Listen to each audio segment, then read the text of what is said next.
Welcome, everyone, and thank you for joining us today. My name is Floriane Lavaux, and I'm a counsel at Debevoise & Plimpton in New York. I am delighted to be with you all virtually for now, and hopefully in person next year. Before we get started, I'd like to take a moment really to set the stage and introduce our fantastic speakers. Our topic today is intervention before the International Court of Justice. As we will discuss, the ICJ statute expressly envisions intervention by states in two cases. First, when states have an interest of a legal nature, which may be affected by the decision in the case. And second, when the construction of a convention to which states are parties may be in question.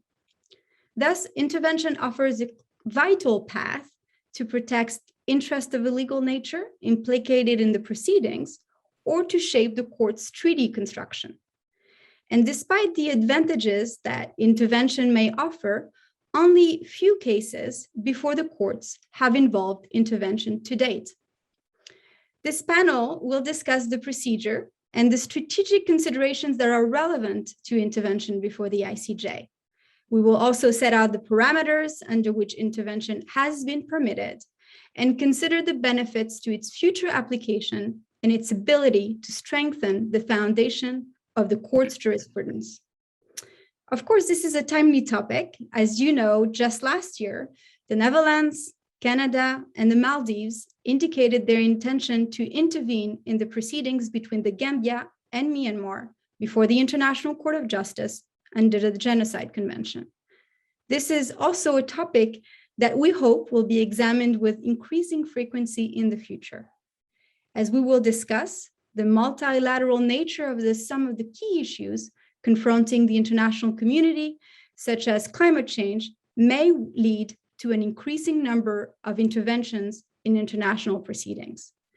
So to grapple with those really interesting issues, we have a fantastic lineup of speakers, all of whom are ideally placed by their experience, scholarship, and position to address the question of intervention before the ICJ. Let me start with Nicolas Angelet, who is a member of the Brussels Bar and associate tenant of Doughty Street Chambers in London, and a professor of international law at the Université Libre de Bruxelles. Nicolas acts as counsel for states, corporations, and NGOs in public international law matters before numerous courts and tribunals, including the International Court of Justice, the European Court of Justice, investment arbitration tribunals, as well as domestic courts, including as counsel to third-party interveners. Turning to Alina Miron, who is professor of international law at Université d'Angers in France, where she is also co-director of the Master of International and European Law.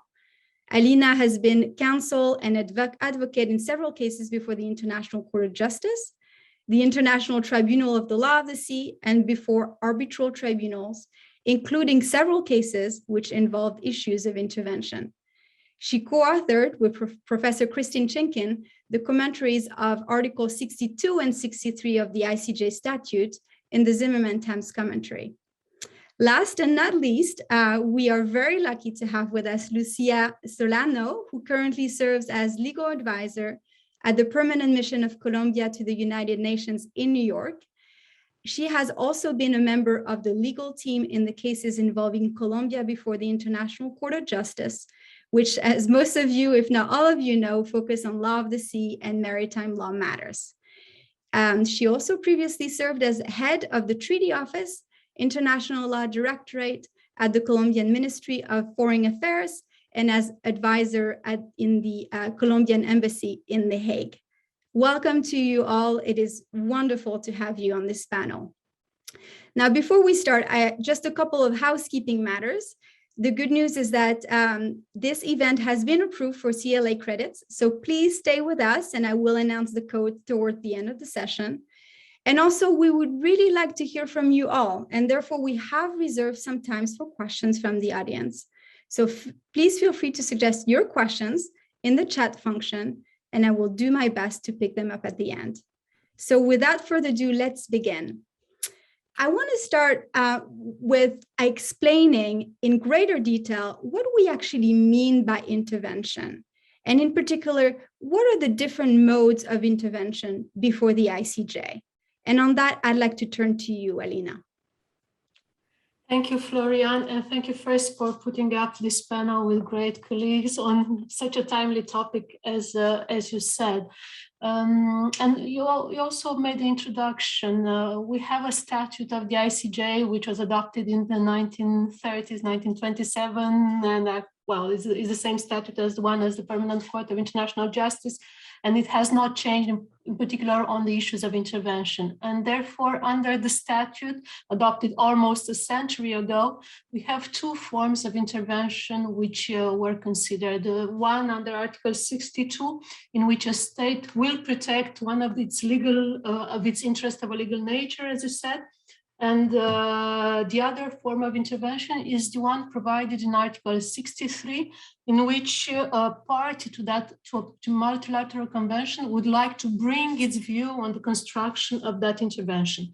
So if you put it like that, we have under Article 62 an interested intervention in which a state will defend its legal interests and possibly rights, and a form of altruist intervention in which some state will just participate to the interpretation of international law and help the court with their views on the construction of a particular convention. This is in the letter of the text, but as we will see a little bit further, actually, the rationale of those two forms of interventions have in practice were in practice actually intermingled, because to some extent the altruist intervention was used under Article 62 and the more interested intervention was used under Article 63 of the statute, simply because the conditions are different, and a state which might want to come as an intervener would just see if its request for intervention fits better under Article 62 or fits better under Article 63. So that is one point. At the same time, intervention, it's not only about putting a particular view on international law. Intervention, it's also about appearing as involved in a process before the International Court of Justice. And from this point of view, to some extent, it is quite different from amicus curiae. States which are admitted to intervene, their name will appear in the names of the cases. And furthermore, they will appear before the International Court of Justice, and it is this symbolic of an appearance before the World's Court which matters for states in deciding to intervene or not. Other issues which may be relevant, which are quite relevant in considering intervention, is of course the conditions for intervention, as I mentioned.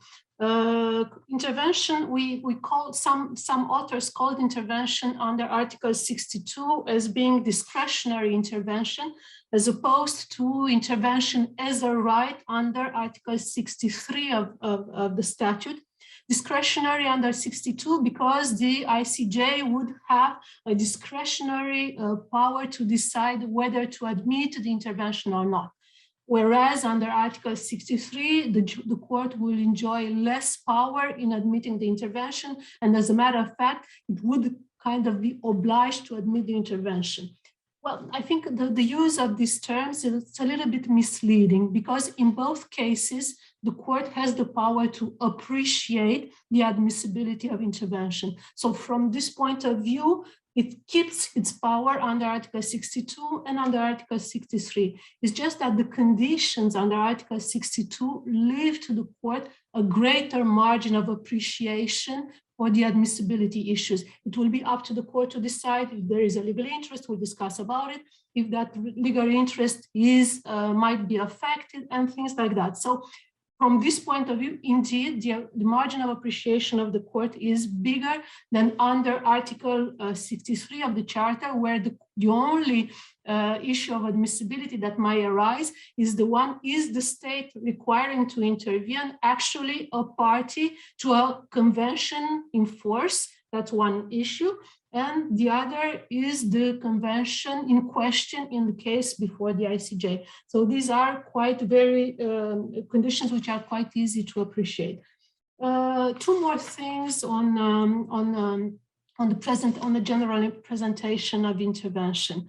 Now it is quite clear that intervention is based on statutory jurisdiction.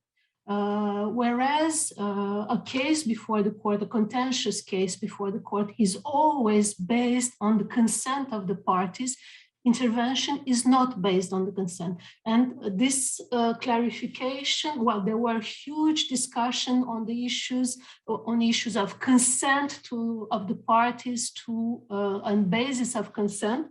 And the court made it quite clear in the land, island, and maritime frontier dispute, I'll call it the El Salvador, Honduras, the Gulf of Fonseca case in 1990. The chamber of the court said very clearly that the competence of the court in this matter of intervention is not derived from the consent of the parties to the case, but from the consent given by them in becoming parties to court statute, to the court's exercise of its powers. It's a power of the court under the statute to admit intervention or not, be it under Article 62 or under Article 63. That's one issue. And another one, it's the fact that, yes, intervention is based on statutory jurisdiction, but at the same time, it is strictly connected to the case submitted to the court. Intervention is incidental proceedings. It grafts itself upon proceedings which were introduced by the parties to the case before the court. And this has several important consequences. As a question of procedure, the admissibility of intervention will be dealt with by the same instance. If it's a chamber, it will be the chamber that will decide on the admissibility of intervention. Also, if the main case lapses, the case for intervention also lapses. The interveners cannot continue the case if there is no case that will continue. And now there are two questions which are more or less decided, but there are still some uncertainties and are linked to this issue of incidental proceedings. The question is, can intervention be brought at the preliminary stage, in particular under Article 63 of the 62 of the statute? Can you mentioned Maldives, Netherlands, and Canada? May the three states intervene already at the preliminary stage of the proceedings in the genocide case now ongoing before the court? That's one of the issues, and I don't think the answer is very clear in the case law for the moment. I leave it there, and we maybe get back to this at some point. Thank you, Florian. Thank you, Alina. Certainly very interesting to sort of really appreciate the difference in discretion, I guess, that the court has under either Article 62 and 63 and the statutory nature of jurisdiction that is implicated when it comes to intervention. Let me stay with you for just one more question, one follow-up question, Alina, if I may. Can you please describe a little bit, what is the procedure for intervening? And it's quite actually, I think the answer is related to what I said before. These are incidental proceedings based on statutory jurisdiction. But as a matter of fact, there will always be, there are two phases always in intervention. You will have always an admissibility phase. Even if intervention is brought under Article 63 of the statute, where the court does not really enjoy a large margin of appreciation of the conditions, still there will systematically be an admissibility phase. And this admissibility phase may be written, just simply written, but the issue can even get to the hearings, in particular if there is an objection from one of the states. If one of the state's parties to the dispute will make an objection to the intervention, the court will want to hear in full the positions of the 3, 4, 5 of the states involved, and the hearings remain, from this point of view, the privileged phases where these admissibility issues are dealt with. So this is an important thing to remember. And actually, we'll also see further on, but that most attempts to intervention actually stop at the admissibility phase. Many interventions were not considered to be admissible and stopped at this first phases. That's one of the issue. One other maybe important thing to remember is the timing when a request for intervention can be made. And from this point of view, there is a difference of timing, which I don't really understand, but there is a difference of timing in the rules of the ICJ. And I'm referring to our rules, Article 81 of the rules, which provides that for intervention under Article 62, the interested intervention, the request will be made not later than the closure of the written proceedings, which is quite at a late stage because it will have another proceedings grafted upon the main one. So for Article 62, no later than the closure of the written proceedings. And for Article 63, it's Article 82 of the rules that provides that a request for intervention can be made even later, meaning no later than the date of the opening of the hearings. This is quite late because actually states will want some point to get to the merits or not, but in any case, the case is already long. And I do think that it complicates this late timing complicates a little bit the issue. And there are also some procedural questions relating to access to the documentation. The states will decide to intervene if they know what's at stake in the proceedings. The problem is they have no right as such to obtain the written proceedings, even if Article 53 of the rules provides for a possibility. But again, this is the court, it's up to the court to decide. And in practice, the court was not always very generous in this giving access to states. Maybe things are changing now, let's see. Thank you very much, Alina. Indeed, I think the timing point is very important to keep in mind. Let me turn to you, Nicola, to explain a little bit how intervention before the ICJ compares to intervention before other international courts and tribunals. Yes, thank you. And thank you, Floriane, for inviting me on this very interesting panel. So I think that if one compares the rules and practice of other international courts and tribunals regarding intervention, it appears that relevant practice is largely determined by the functions of each court or tribunal within its legal order.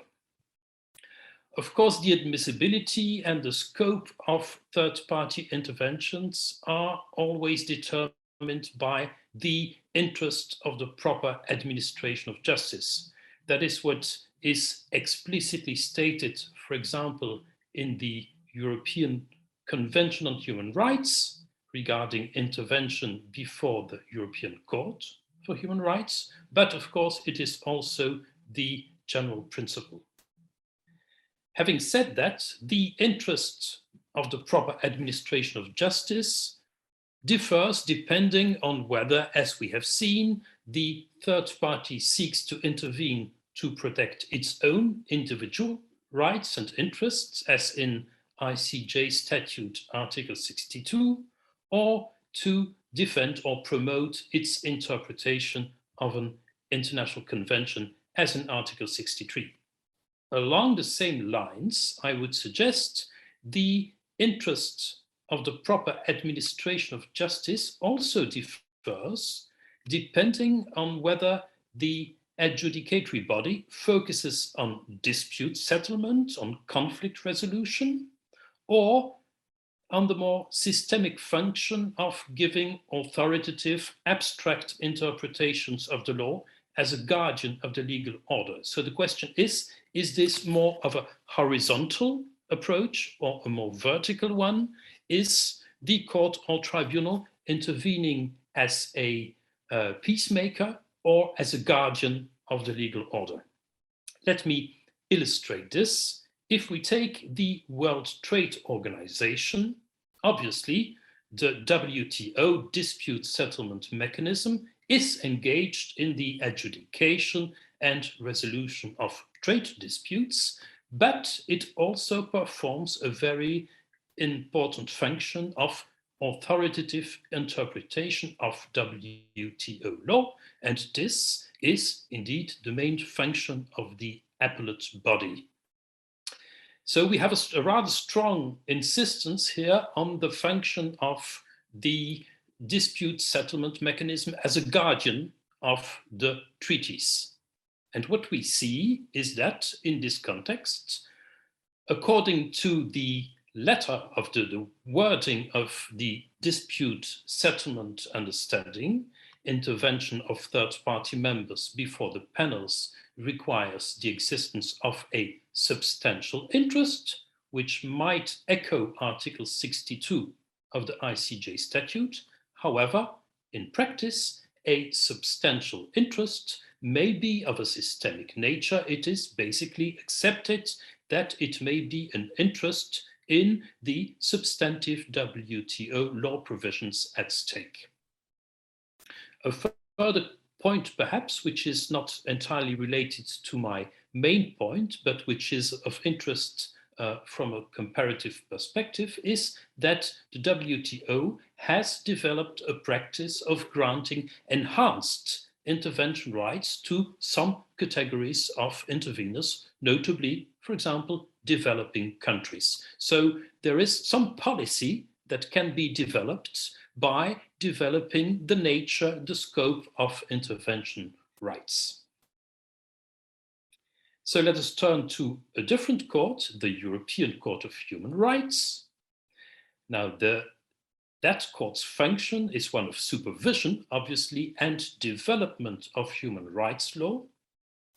And it does not only have jurisdiction over state disputes, but also over applications brought by individuals against one or more contracting parties. Now, what do we see against this background? We find various types of interveners in a broad sense. First, we have the actual third parties.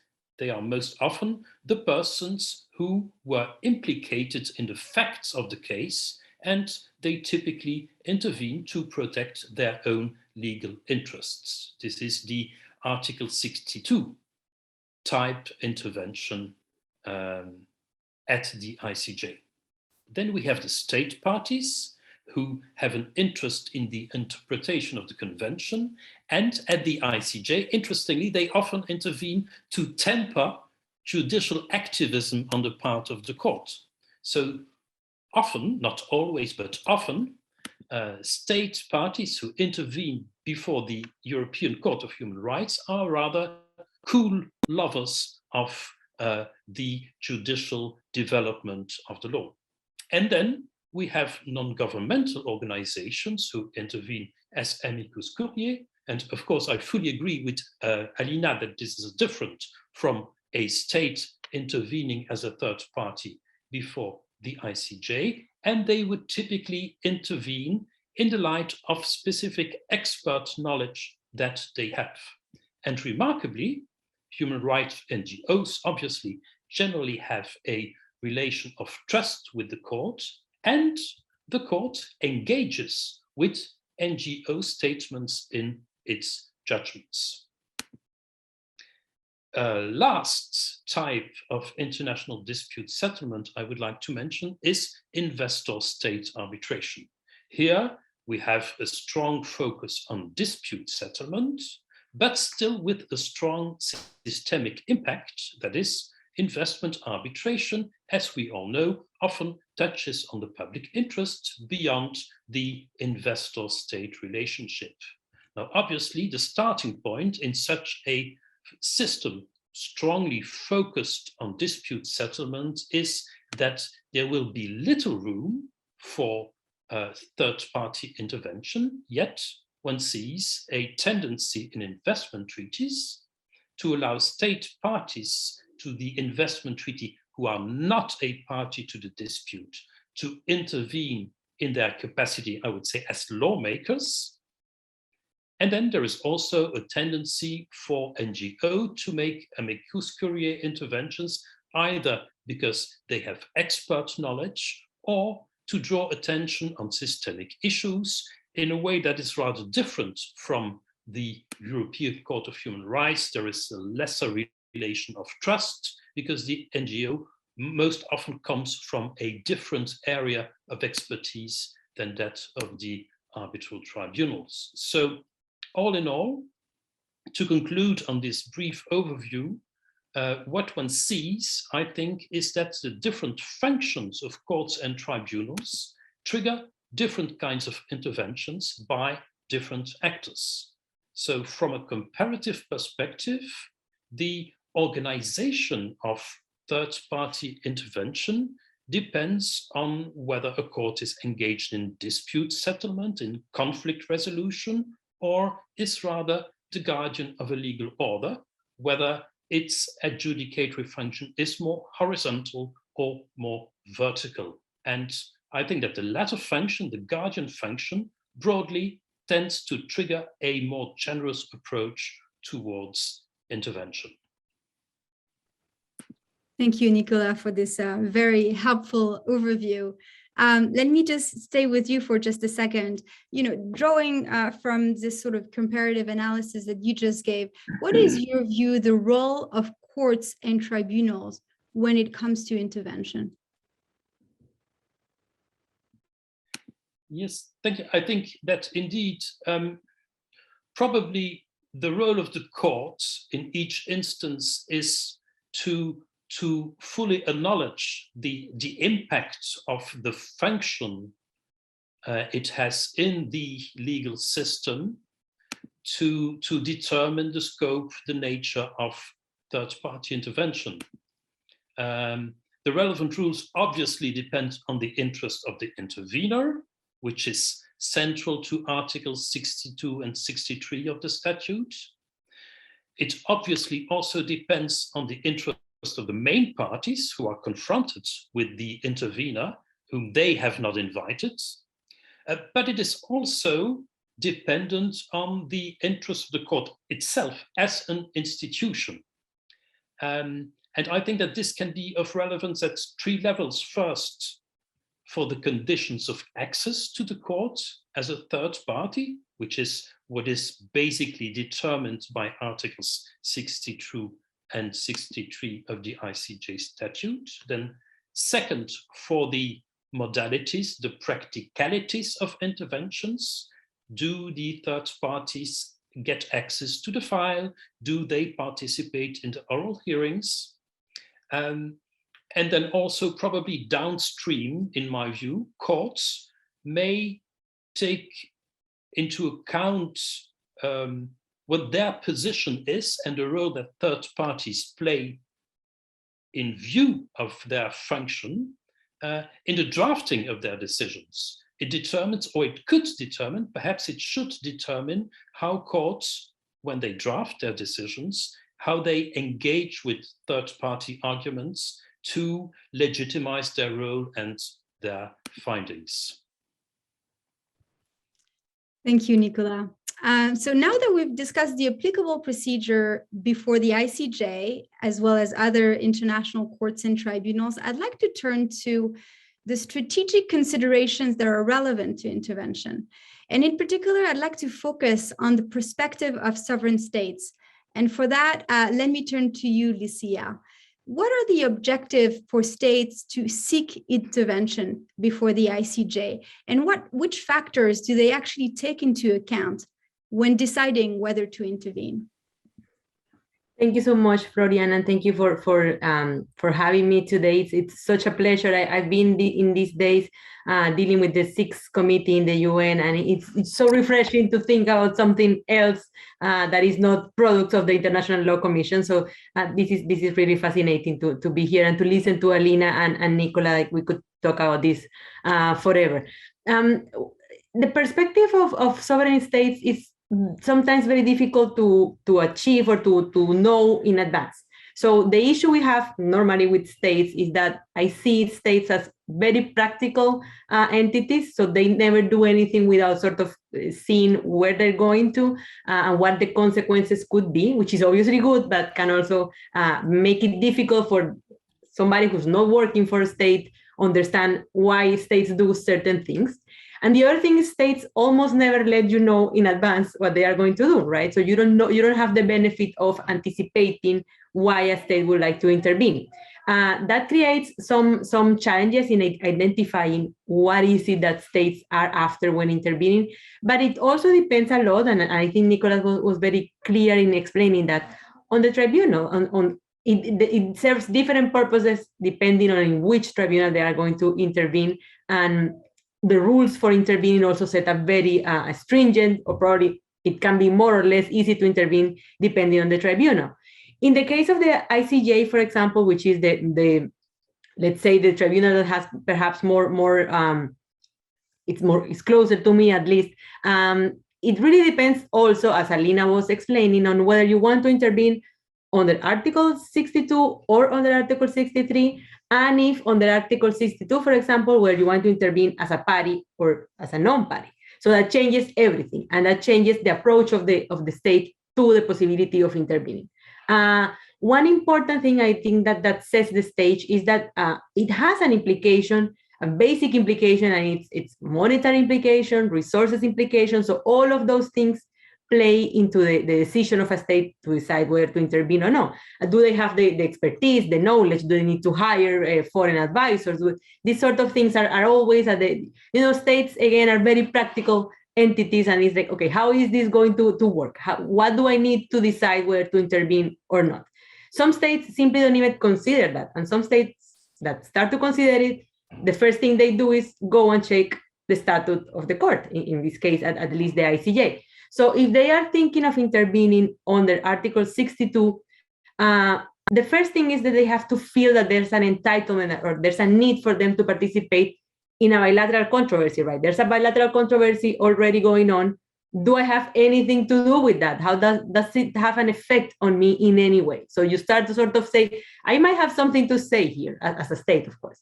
Then the general aim of an intervention is always to avoid repetitive litigation. You want harmony in the legal system. You want to avoid contradictory determinations that might, obscure the applicable law. So that's, the states that are very much interested in international law in general. But then the specific interest depends on the subject matter of the dispute. And as we've seen, and I think Alina pointed out to that, and you Florian mentioned that too in the beginning, most of the cases of intervention in the ICJ, at least, have focused on maritime delimitation sort of disputes. So we know more about what could be the interest of a state in a maritime delimitation sort of dispute, but no less in other sort of disputes. So we sort of imagine more or less what states want, but we have less case law, so we have less information. Now, assuming that there's already a dispute, a state feels the need that there might be something good in the idea of intervening, they have to identify the precise object of the intervention. And this is very, very special, because this is a requirement that appeared in 1978 when the rules were modified, and the court made it explicit that the state that wants to intervene has to state the object of its intervention. So now we at least know what is it that you're after, state, right? So then in doing that, you have to explain, one, the interest of a legal nature, as Alina explained in detail before, the precise subject of the intervention, and then the basis of jurisdiction that is claimed to exist between the parties of the case and the third state. Now, specifically on the interest of a legal nature, and this is key, I think, it's not enough to state a general interest in international law, right? It's not enough to say, oh, I care about international law. I know so much, I want to say something. But you have to have an interest that is related to specific circumstances of the bilateral dispute that is already before the court. And this was very clearly stated by the court in the El Salvador-Honduras case, in the Gulf of Fonseca case, where Nicaragua successfully became an intervener. Then the interest has to be directly connected to the decision to be made. So it's not, maybe something in the case that raises a concern, but there has to be a specific interest that is directly connected to the decision, and the decision must affect such interest. So the state has to say, okay, whatever decision you make here is going to have an effect on my interests. And so you have to show that to the court. And then the interest, and Alina explained that too, and probably we're going to get more into that, is different to state an interest than to have a right. Right, so and that's subtle, and states sometimes mix that, but that's probably the key, in order to whether you're going to have a successful request for intervening or not. Another thing that I find very interesting, although challenging, is that it's not a general apprehension. You cannot just say, there's something here that I don't quite, see how it's going to affect me. It has to be a precise object, right? A precise need to protect your legal interest.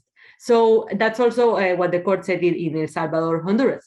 And the interest could refer to the whole dispute between the parties that are already before the court, or to a part of the dispute. It doesn't have to be to all of it, right? So maybe there's a part of the dispute that causes a concern for you as a third state, so you want to refer to that part of the dispute. Another thing is that you don't have to show that you will be affected by the decision, but that you may be affected by the decision. And that is good, because you don't really need to show us, the threshold is slightly less awful than when you have, you have to show a precise affectation, let's say. And the other thing that is interesting is that you don't need to refer specifically, on the contrary, you need to refer to the subject matter of the dispute. It's not, which makes the burden a little bit heavier too, right? So you have to focus on the subject matter between the parties. And that's where it's key that you have access to the pleadings, because otherwise you don't know what the dispute between the parties is. So whenever you approach the court, or you sort of feel that you have an interest, you're going to ask for a copy of the pleadings. And, in practical terms, that's how it works. So let's say you feel that there might be something there that might be of interest to you. There's a case on maritime delimitation, you're close to the area, and you say, well, this might affect me, let's ask for the pleadings. So what the court is going to, first thing the court is going to say is ask the parties already in the case and say, do you have an issue with this state having access to the pleadings? And the states can say, I don't, or I do. And the court is going to make a decision. Most of the cases, if one of the parties says no, the court is probably going not to, allow the third state to get copies of the pleadings. It's the decision of the court, but the influence of the parties already in the dispute, it's important on that decision. But then if you don't have access to the pleadings, you don't really know the subject matter. So, your case is, you're not going to make your case. It's probably, unlikely. But then what happens also very frequently is that states don't even ask for the pleadings. So that was surprising to me when I was in The Hague, because obviously, we were having cases and we thought there might be states here that might be interested in having access to the pleadings. And it's very, exceptional that the states do request for the pleadings. I don't know if it's a general apprehension to, be too interested but sometimes the opposite is true. They are interested, and just requesting the pleading doesn't create any consequence. So that's something that perhaps we should be, dwelling more on, the why states do not ask for the pleadings. But that's a very specific point of the situation. And one thing that I find fascinating is in the case of the Indonesia, Malaysia, Judge Wiramantri made a list of all the things that are not an interest of a legal nature. So if I were the advisor for a state, I would say, let's start by that. Let's check the notes. And he says this, and I think I'm going to read it because I think it's very, very illuminating. So he says, an interest of a legal nature must not be a merely general interest in the law. We already said that. It has to show that the parties are going to be affected somehow in the case. It cannot be a merely political or social interest. So it's not, I care about genocide, hence I want to intervene, although that's intervention, probably in the other kind of intervention. But it cannot be just that, that you're a good citizen of the world, you want to intervene. It needs a little bit more than that. and you have an interest in, it cannot be an interest in the general development of the law. You don't want sort of prepare for what the law is going to say in the future, so that's not enough. It cannot be an interest in the court's pronouncement in the case. Just that case is interesting, I would like to say something. That's not enough either. And it can not be an interest, or it doesn't have to be an interest, as I said before, in the whole subject matter of the dispute. It can be a specific part of the dispute that can create that interest as a third state. Then Judge Bramantri develops this further, but I think it's a good start for any state. Another thing that I find interesting is that the way I see it, intervention serves two purposes for the would-be intervening state. First, that that state would inform the court of the possibility of its legal interest being affected. So it's an information sort of a purpose. And then there's another purpose, which is, I want you, court, to protect my rights. But sometimes just the first part is enough. Sometimes just informing the court, even if you're not granted the possibility of intervening, it's enough. And that has created some sort of interesting discussion within the court in some cases, because some judges sometimes have felt the need to say that just informing can be enough, but just informing is not really covered under intervention in Article 62. So if a third state wants to intervene, asks for the pleadings, gets copies of the pleadings, sees that its interest of a legal nature may be affected, and sends the court the information of how it would be affected, how it sees the controversy, how it would affect its interests, then the court says, well, thank you, but I'm not granting the intervention. I'll take care of that. But the court is already in the back of the minds of the judges. They have the information. So if that's the purpose, you serve that purpose just by trying to intervene, even if it's not successful. So that might be enough in some circumstances, might not be enough in others. If you want to intervene as a party to the case, that's not going to be enough. But at least you achieve more than what you had before. At least the court knows, the general preoccupation that you have as a state. But some judges, I was saying, like Judge Gaya and Judge Donoghue, in the two attempts at intervening in the Nicaragua-Colombia case, in the Honduras request for intervention, Judge Gaya said, well, just the purpose of informing can be enough, but that's not what Article 62 was after. And the court doesn't have any other procedure. So perhaps we should be thinking about another sort of short of intervention procedure to listen to parties without any consequence. And I think that's very interesting. And that was further developed by Judge Donoghue in the other request for intervening in the Costa Rica request. And Judge Donoghue said more or less the same thing.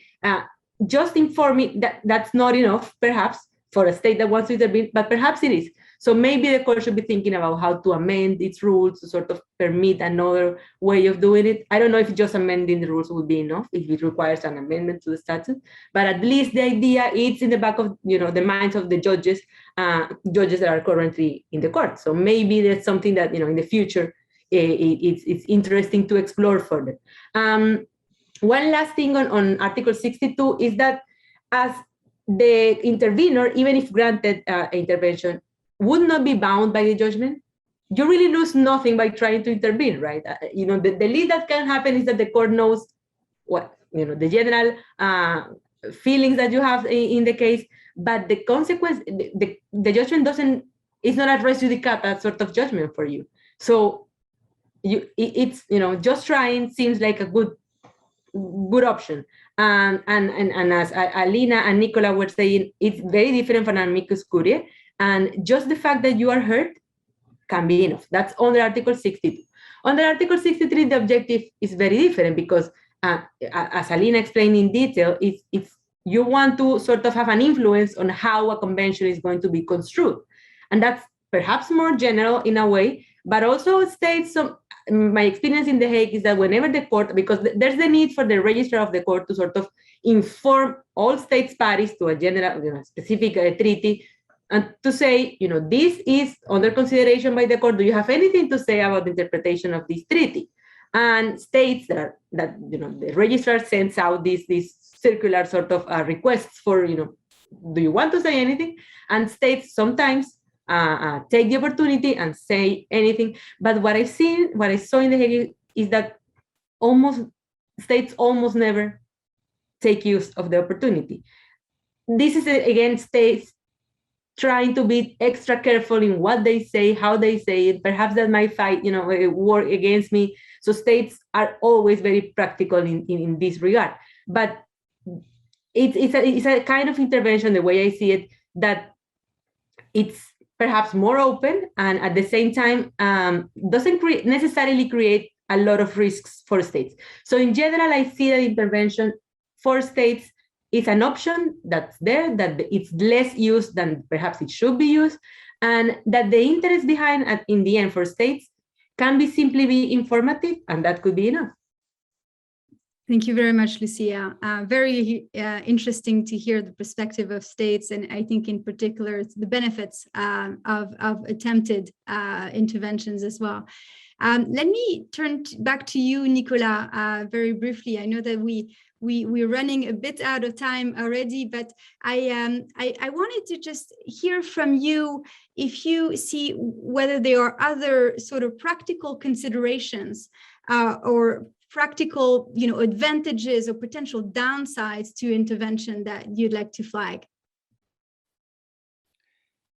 Yes, thank you, Florian. Well, perhaps in the interest of time, let me concentrate on what I would call the toolbox. Lucia has mentioned a number of objectives that can be pursued by intervening. And once it happens, there are a few things that can be done, which are also as many reasons for a state to intervene.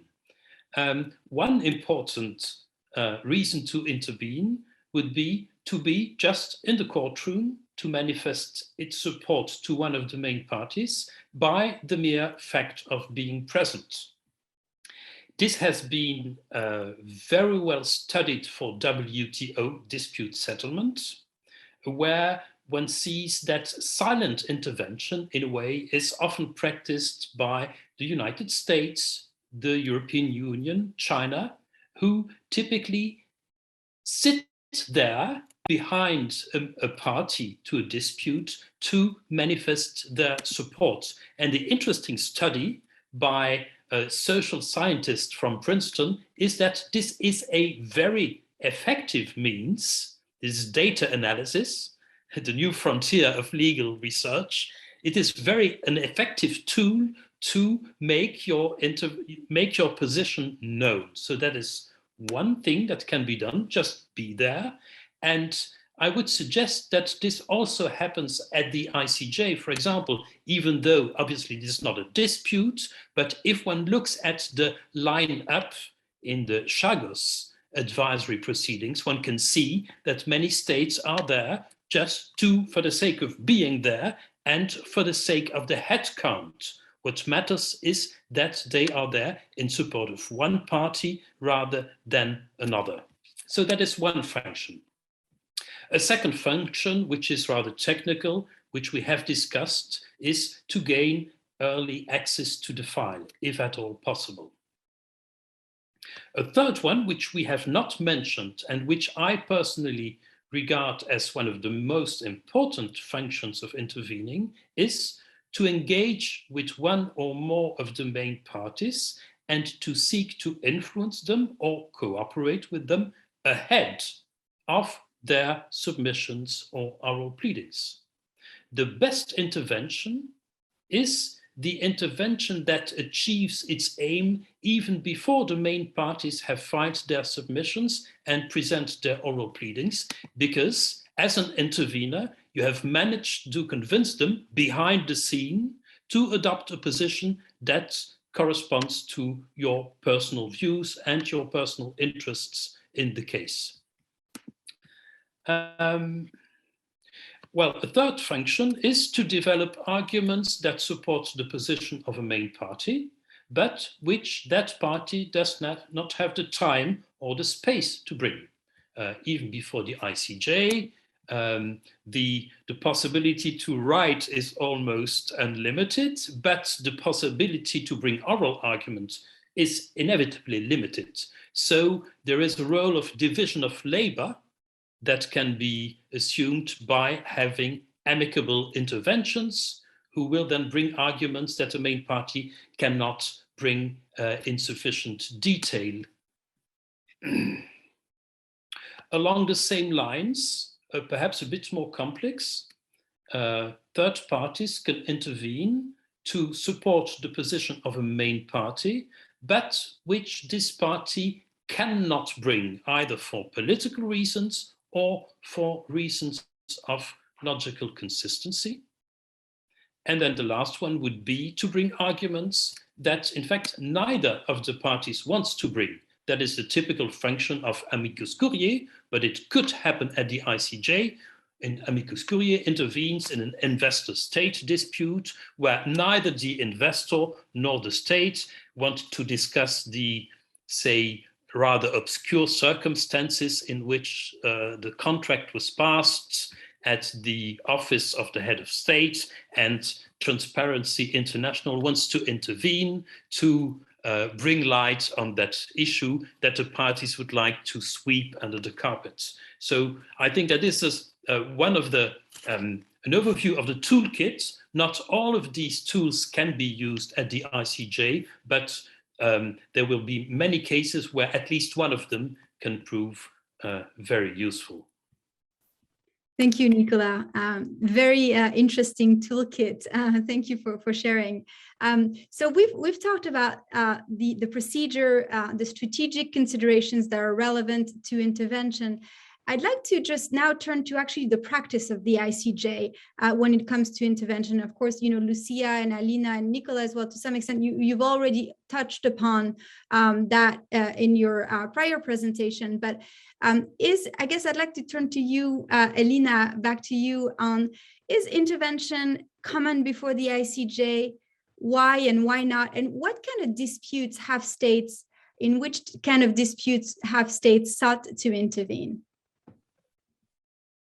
Thank you, Lucia.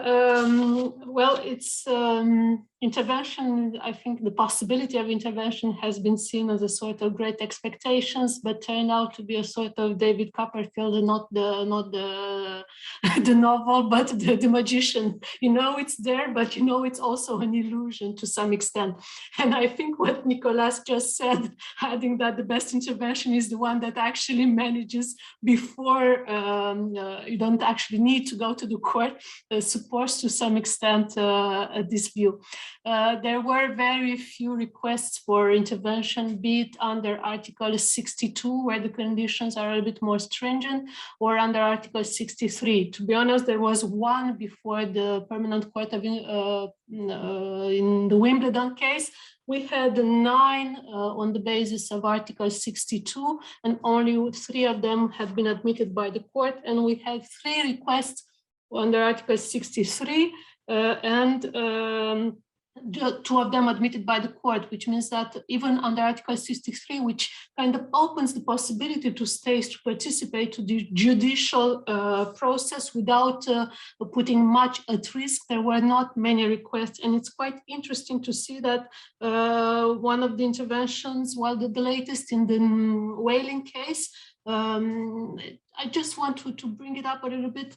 So of course, New Zealand's request was admitted. So this may indeed open and give some ideas to states, but I want to point out to the issue of timing. New Zealand's request was admitted just before, because it was made, the request was made very late, just before the hearings. And this means that actually the purpose of this intervention is to bring a particular view on the construction of the convention. It's not about the facts, and it should be restricted to the issue of interpretation, not about the issue of facts which are in place. So just before the hearings, it means that the 2 parties do not actually have the time to deal in the written phase with a particular interpretation of that convention, which may not have been put forward. And this is a little bit of a risk in terms of good administration of justice. And I don't think it's enough to say it's easier to deal with intervention under Article 63, because you will always have the problem of equality of the parties. Intervention actually adds another element it's a kind of complication to the equality of the parties. And of course, the court must pay a lot of attention to maintaining the equality of the parties, in particular in the situation where, as Nicolas said, most of the times the purpose of intervention would be to come in support of the position of one of the parties, be it under Article 62 and in particular under Article 63. And the good administration of justice actually requires to maintain the equality of the parties in this respect. Now, if I'm taking to the practice, I'll try to be very brief. Normally, objection has no role to play in the admission of intervention or not, objections from one of the parties.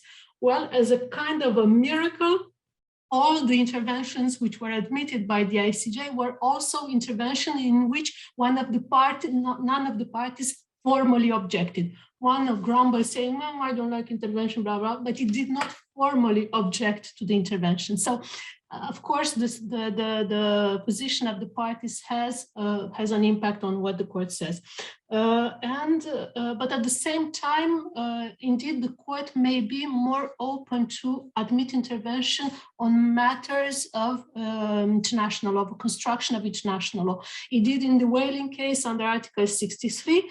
It did also in the immunities case, in which actually Greece at the beginning just wanted to intervene on an issue of general international law, immunities in case of violations of jus cogens. So it's a little bit more open to the court to hear the states. The court seems to be open to hear the states what they have to say about general international law, but it does not want to disturb the equality of the parties when you are bringing your own interest or in support of one of the parties, when you are bringing a case hidden like that, when the rationale and the purpose of the intervention is hidden.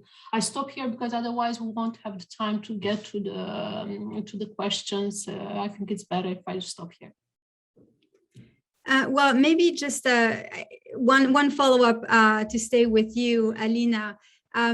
You know, we've talked about the practice of the ICJ. So, of course, the cases that have been brought to the attention of the ICJ to date. I'd like to just move away from that a little bit and look into the future. Is it likely, in your view, that the change, I guess the fact that the issues that the international community is currently facing is really of a multilateral nature? Do you think that this will actually lead to an increasing frequency of interventions in the future? Well, I think maybe Nicolas answered quite better, because it's about the role of the ICJ, and the role of the ICJ at the beginning is to be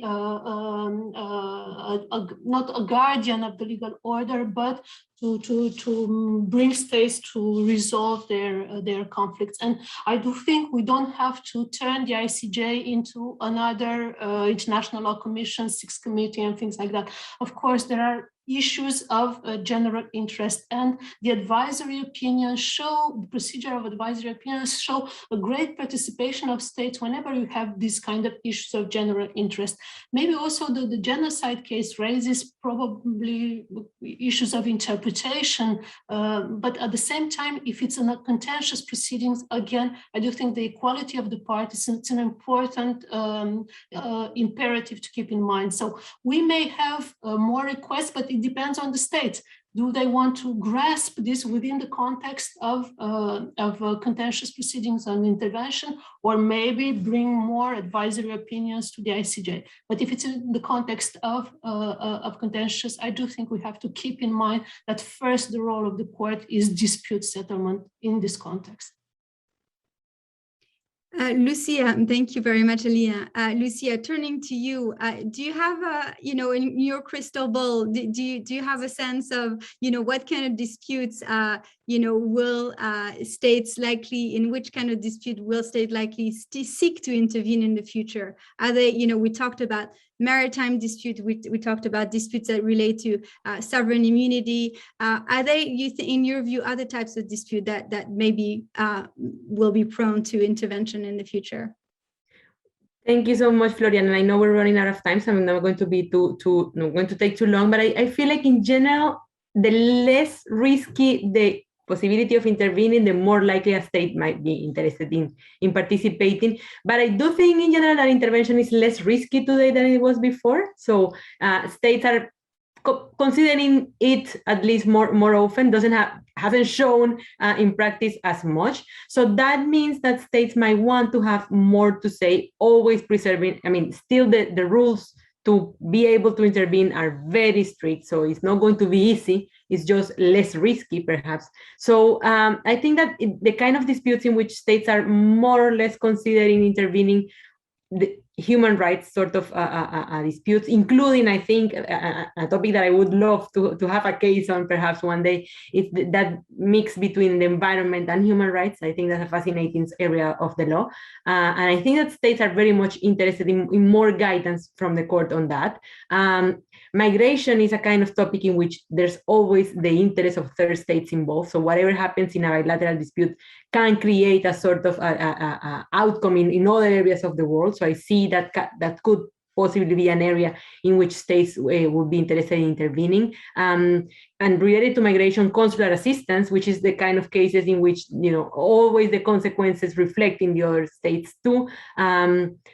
Hopefully on climate and climate change and these sort of areas of the law in which, we're all sort of new to it, states would want to have more to say on whatever happens in a bilateral dispute, because the effects are felt across the globe, right? And there are always, the specific cases we have now where it's, it's possible to intervene, other than the Gambia, Myanmar case. There are other possible cases cooking somewhere else. But I feel that in general, states are going to still be very reluctant to do more than they can. One, because they don't have the resources, perhaps.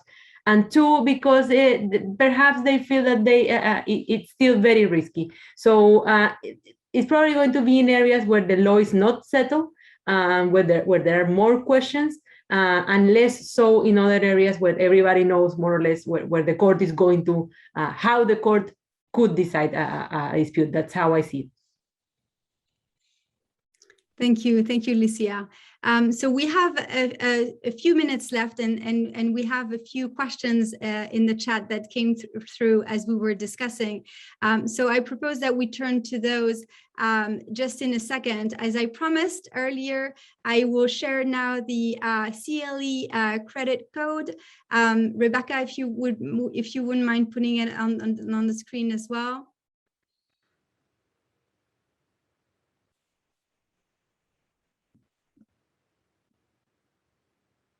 Great. So as you can see the code here. And I should say that in order to obtain CLE credit, you will need to enter this code, so 177097, in the CLE affirmation form, which is available on the conference landing page, and submit the form by November 12th to ILW at ilaamericanbranch.org with the subject line CLE. Thank you, Rebecca, for sharing the screen. All right, so let's turn to the questions. We have quite a few. As we were just talking about the Gambia-Myanmar case, there's an interesting question that came through from an anonymous attendee, and I'll read it to you now, and I'll let you decide who is best placed to take it.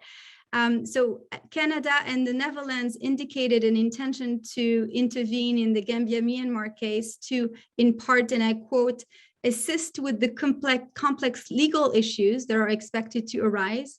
If they do so as an Article 62 application, it seems to me that it would be asking the court to greatly expand its understanding of particular legal interest.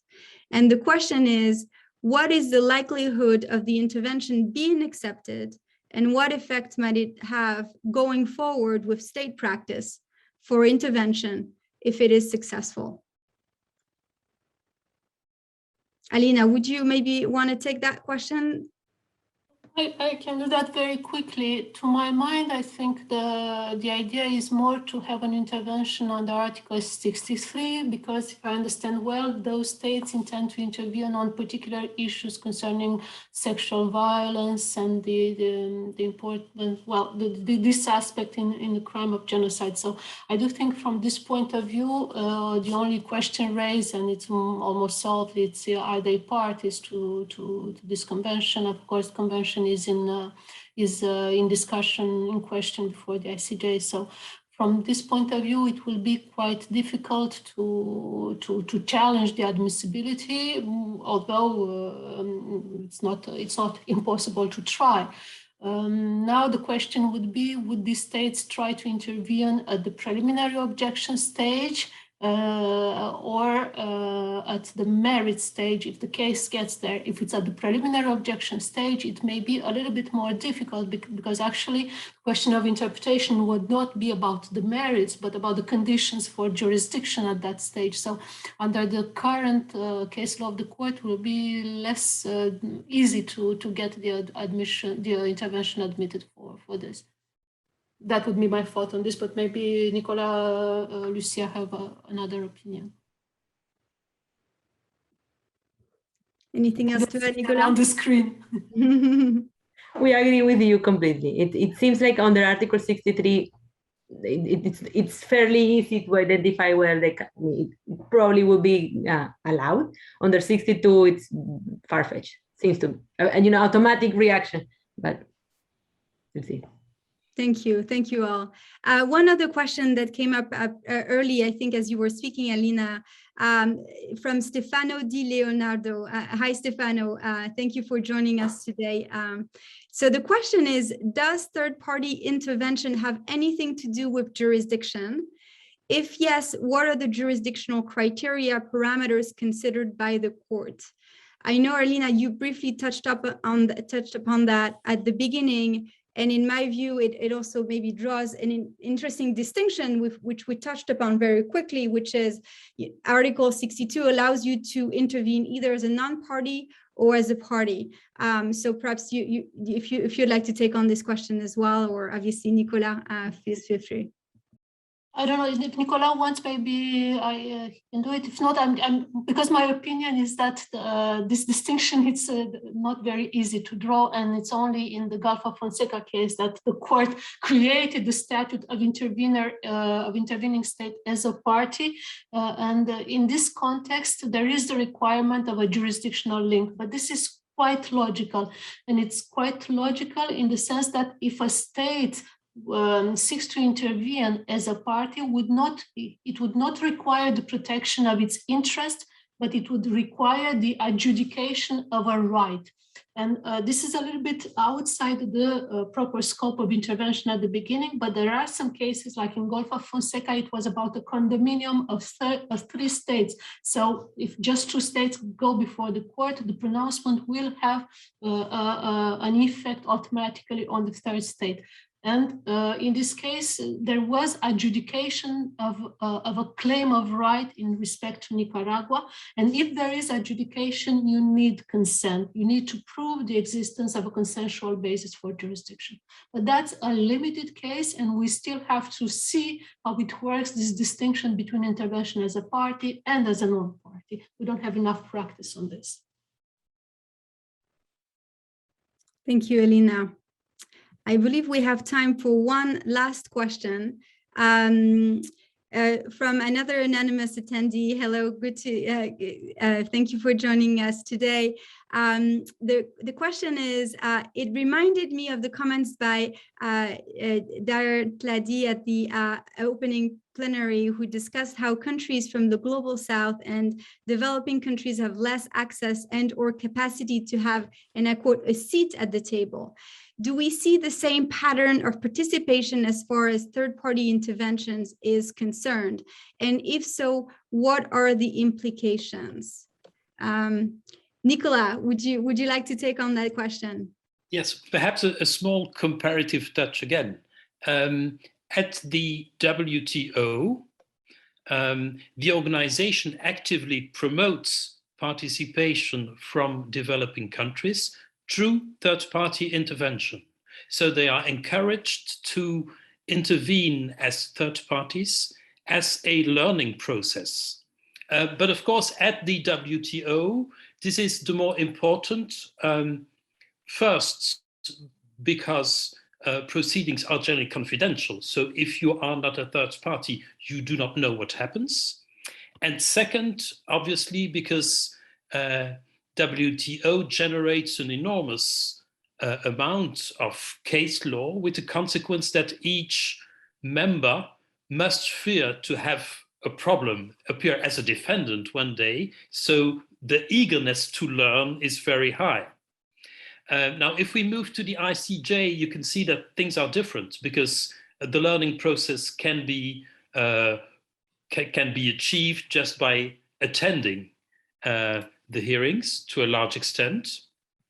But having said that, obviously, perhaps intervention on small issues of a particular interest to developing states might be a means for them also to participate in the process, which is important for them, which is very important for the court, obviously, to have as large a participation as possible. So I would absolutely agree with the person who asked the question. It would be good to have more interventions, to have a larger geographical participation in the proceedings before the court.